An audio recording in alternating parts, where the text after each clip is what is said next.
एक तास स्वतःसाठी आणि मग संपूर्ण आयुष्य स्वतःसोबत. नमस्कार. आज मी तुम्हाला एक छोटासा प्रश्न विचारणार आहे. शेवटचं तुम्ही स्वतःसाठी काय केलं होतं? कधी केलं होतं? आपण स्त्रिया, मुलगी, बहीण, पत्नी, आई, सून आणि मैत्रीण अशा कितीतरी भूमिका निभावत राहतो. पण त्या सगळ्यात स्वतःस कुठेतरी हरवून जातो. आज आमच्या बॅचमधील काही महिला त्यांच्या मनातील गोष्ट सांगणार आहेत. मोबाईल, लॅपटॉप, मीटिंग्स सगळ्यांशी जोडलेले होते, पण स्वतःशीच जोडणं राहून गेलं.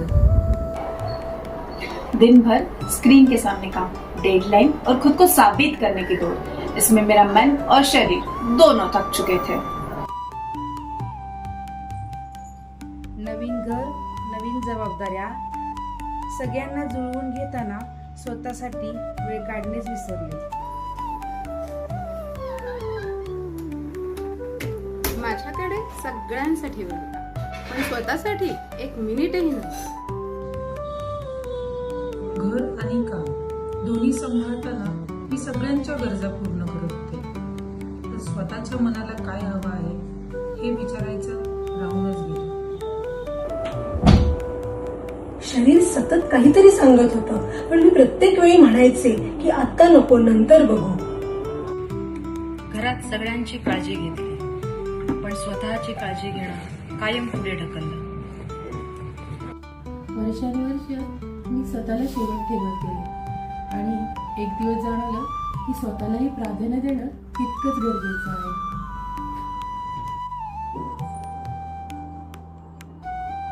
आरशात स्वतःकडे पाहिलं की वाटायचं की मीच आहे का, मी माझा आनंद कुठेतरी हरवला हो. एक दिवस मला जाणवलं, जर मीच आनंदी नसेल तर माझ्या कुटुंबाला आनंद मी कसा देणार. और फिर मैंने फैसला लिया, हर दिन 60 मिनट्स अपने लिए. उस एक फैसला मैं जिंदगी बदल दी. आणि मग त्या प्रत्येक महिलेने स्वतःसाठी छोटंसं एक पाऊल उचललं. स्वतःला वेळ देण्याचं पाऊल, योगाकडे वळण्याचं पाऊल. जेव्हा आपण स्वतःकडे प्रेमाने पाहायला शिकतो तेव्हाच खरा बदल सुरू होतो. शरीरातील ताण, मान, पाठ आणि खांद्यांवरील ओझं हळूहळू हलकं होऊ लागतं.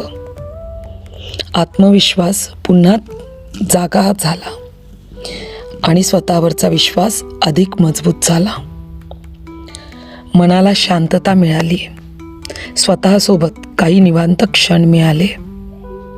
आयुष्यातील प्रत्येक ताणतणाव कमी कमी होत गेले आणि हलकेपणा पुन्हा परत आला. प्रत्येक श्वासासोबत स्वतःशी असलेलं नातं अधिक घट्ट होत गेलं. या सर्व महिलांची गोष्ट वेगळी आहे, पण त्यांचा निर्णय एक आहे, स्वतःला प्राधान्य देण्याचा, स्वतःवर प्रेम करण्याचा आणि निरोगी आनंदी आयुष्य जगण्याचा. प्रिय महिलांनो, जीवनातील प्रत्येक भूमिका महत्त्वाची आहे, पण त्या सर्व भूमिका निभावताना स्वतःला विसरू नका. रोज एक तास फक्त स्वतःसाठी काढा, कारण निरोगी शरीर, शांत मन आणि आनंदी स्त्री हेच आनंदी कुटुंबाचं खरं रहस्य आहे. एक तास स्वतःसाठी आणि मग संपूर्ण आयुष्य स्वतःसोबत. प्रिय महिलांनो,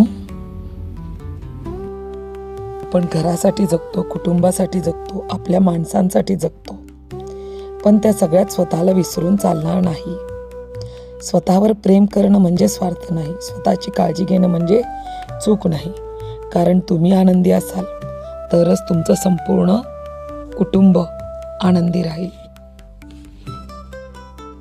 आज स्वतःला एक वचन द्या, रोज किमान 1 तास फक्त स्वतःसाठी, तुमच्या शरीरासाठी, तुमच्या मनासाठी आणि तुमच्या आनंदासाठी. कारण तुम्हीही तितक्याच महत्त्वाचे आहात जितके तुमचे प्रियजन आहेत. स्वतःला वेळ द्या, स्वतःवर प्रेम करा आणि स्वतःची काळजी घ्या.